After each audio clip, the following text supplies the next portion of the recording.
Thank you. I'd like to start by asking two questions.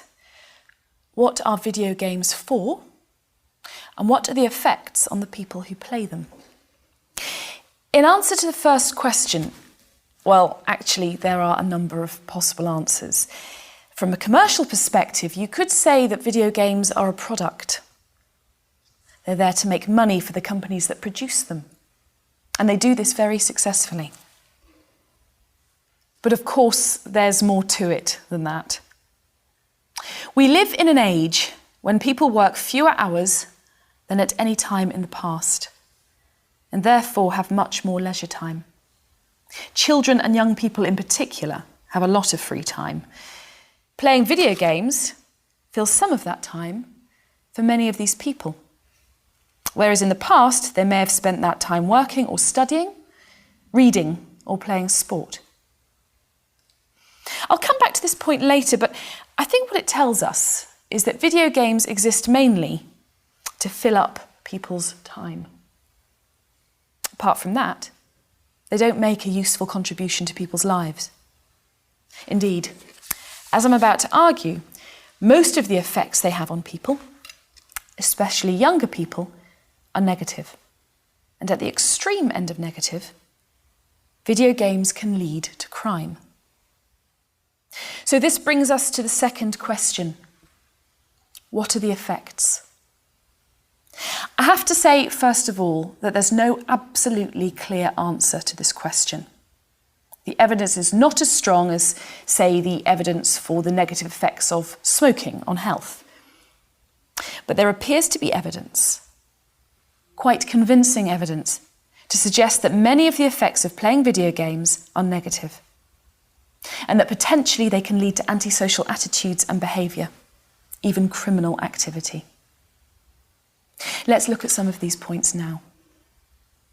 My first point is that playing video games is not a productive activity. I said that video games exist essentially to fill up leisure time, and they certainly take up a great deal of time for the people who play them. But while they're playing, they're not producing anything useful, they're not achieving anything, they're not being sociable, building friendships and networks, and they're not out there learning new skills and doing new things. So game playing is clearly unproductive. From that point of view, it's a complete waste of time. Moving on to my second point, you could argue that game playing improves players' cognitive skills, their ability to think and react. But research has shown that any improvement in cognitive skills is very limited, as Sims-Meyer found in 2002. In other words, if you play a game where you have to manipulate an object, you might be able to manipulate a similar object more effectively in real life, but you probably won't be able to transfer this skill to other kinds of objects and contexts. My third point is important, and it goes like this. It's widely believed that playing violent video games can lead to violence in real life. Admittedly, this can be a difficult point to prove, but there is research to suggest that after playing violent and aggressive video games, people may behave in an aggressive way. And if more people are behaving aggressively, this has a negative effect on society generally. Aggression becomes more common in society as a whole. Bensley and Van Einwick found evidence of this in their 2001 analysis of 28 research studies. It applied particularly to younger children aged from 4 to 8 years old. Another piece of research links video games halls in Southeast Asia with recruitment for criminal gangs. These video games halls are one place where established gang members can find new members. This research is by John Vagg, published in the British Journal of Criminology. Another related point is the research that has been done into antisocial effects on children. The work of Gentile and others found increased levels of video game playing were linked to antisocial effects in children, even children who weren't previously behaving in an aggressive way. This suggests that playing video games is linked to antisocial behaviour, which may include violent behaviour. So it would seem that there is some evidence to suggest that antisocial behaviour can lead to violent behaviour and then to criminal activity. One last point. Playing video games can, like other activities, be addictive. The more you play, the more you want to play. I've seen children play games literally for hours, and the next day they want to go back and spend even more time doing the same thing. And if you try to stop them, they get moody or angry. I'm sure that many of you have seen similar examples of this kind of effect. And addiction is of course linked to criminality. Addicts often behave aggressively when they don't get their fix. And in extreme cases, some commit crimes to fuel their addictions. So, video gaming and criminality, in my view, they're closely linked.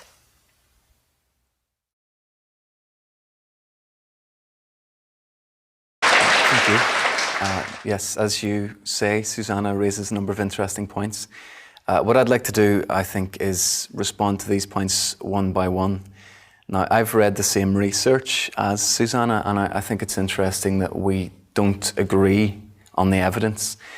So firstly, the point about game playing being an unproductive activity, a waste of time, I believe were the words you used.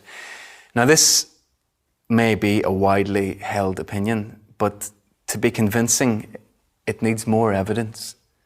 Also, if playing computer games is a waste of time, then you might as well say that watching television is a waste of time. Reading magazines is a waste of time. Chatting to your friends online is a waste of time. Maybe they are, but there doesn't seem to be any evidence for this. It's just an opinion. So you could also say that all these activities are perfectly valid and useful. Okay, Susanna's second point, that players' cognitive skills are only improved in a very limited way. Now, there's actually very little evidence for this. Other research seems to support the idea that gaming can have a significant effect on cognitive ability. For example, there's an article published by a team of researchers from the psychology department at the University of Illinois. The title of this is The Effects of Video Game Playing on Attention, Memory and Executive Control. And the authors found some very important cognitive differences between expert game players and non-gamers. Now, there's no doubt that expert game players performed better in certain areas. They track objects more effectively. They identify changes to objects. Their reaction times are faster, and they can switch more quickly from one task to another. Now, I could give you more examples, but let's move on to Susanna's third point, that playing violent video games can lead to violence in real life, to a more aggressive society. I think we have to be careful here. As Susanna said, a lot of people believe this to be true, but I don't agree with the interpretation of the research done by Bensley and Van Eenwijk. I don't think it's as simple as you suggest, Susanna. Yes, they did find that playing an aggressive video game was often followed by aggressive behaviour, but this behaviour was very brief. And more importantly, the research only identified this behaviour in children aged 4 years to 8 years, not in older children. In other words, it's not certain whether the effect is the same in other groups of gamers of different ages. Also, the research done by John Vaig doesn't conclude that playing video games leads to violent behaviour. What he is actually saying is that some gang members go to places like gaming halls to find the kind of people who might be persuaded to join their gang. This is not the same thing. It's not playing video games that leads to gang culture. It's the places where young people play the games. This is like saying that drug dealers try to sell their drugs to people in cafes and bars, so going to cafes and bars leads to drug use. Now, we must be careful about working out causes and effects. A context shouldn't be mistaken for a cause. Susanna said that playing video games is linked to antisocial behaviour in children. I'd like to say that I think this is her strongest point. There's definitely plenty of evidence to support this view, although the evidence is not consistent. The piece of research Susanna quoted is quite convincing, although there's other research which has found that antisocial effects in children are not significant. But, as I say, there's quite a substantial body of evidence which suggests a possible link between playing video games and a degree of antisocial behaviour. Moving on to Susanna's fifth point now. I'm sorry, but this point is really not very convincing. Think about what she said. I've seen children play for hours. Well, I've seen a lot of interesting things too, but that doesn't make them scientific facts. Kids get moody when they can't do what they want. Now, is that really news? Do kids who don't play video games not get moody? This is just personal experience. Maybe playing video games can be addictive, but where's the evidence? Another point, addiction is linked to criminality. I don't think so. It's a big step from playing a video game to committing a crime. If you're going to make claims like these, you must provide real evidence, not just a generalization with no support. Susanna, I know that you'll want to come back at me on all of this, but let me just say a couple of more things, if I may.